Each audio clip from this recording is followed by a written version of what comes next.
Þetta er verkefni 18 grein. Ég fara í lið númer 10 í þessu myndskeiði og kalla fram efnisyfirlitið. Ég var að gera forsíðuna hér.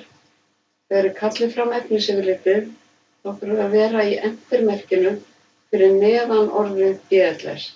Ekki hérna fyrir framan, ekki hér, heldur hér. Og þið farið í references, table of contents og veljiði custom table of contents. Ekki velja tilbúinu sniðin hérna frá Microsoft.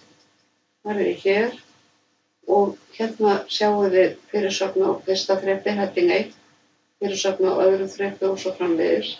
Ég ætla að velja formal útlit og ég vil hafa blaðsíðunúmerið sýnileg í efnisyfirlitinu.